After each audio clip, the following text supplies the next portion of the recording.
And now to Kenya, where the number of independent churches is growing, especially in the low-income areas. The churches are started by preachers who promise to heal people and give salvation, often in exchange for money, with names such as the Maximum Miracle, the Winners Chapel. The churches now are drawing people who used to belong to the more mainstream churches.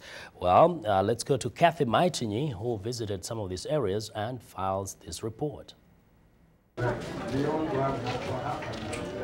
It's Sunday morning in Nairobi's bustling slum, Kibera. At Calvary Evangelistic Fellowship Church, Pastor Humphrey Jamwaka tends to his flock. When he started the church 5 years ago, it had 5 members. Now it has more than 100. The preacher says he used to belong to a mainstream Pentecostal church, but left. It was not my will. It was God's will, because I had a call, and when God called me, He told me to come and begin a church. Independent churches are proliferating in Kenya, where about 80% of the population is said to be Christian. With names like Maximum Miracle Center and Winners Chapel, the churches attract first-time worshipers as well as those who used to belong to mainstream congregations. Paul Kasili was a Catholic, but joined Calvary Evangelistic Fellowship Church. When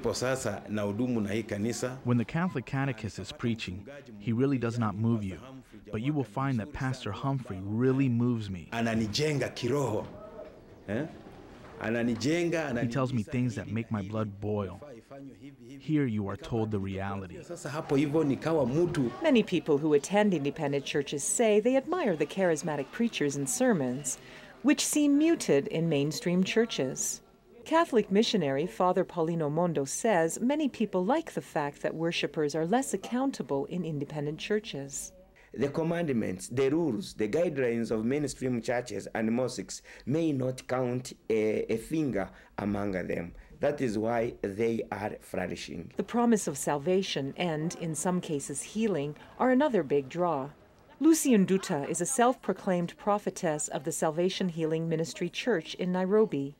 She told VOA that she has healed hundreds of people suffering from HIV, the virus that causes AIDS. She showed VOA laboratory results of blood tests taken before and after healing.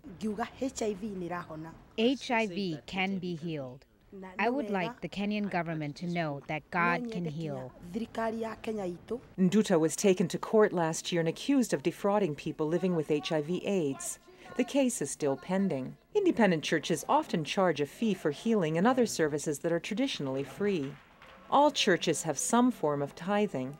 The contributions are meant to fund programs for the church and community. But many leaders of independent churches keep the money for themselves, says Father Mondo. He says this exploits the poor.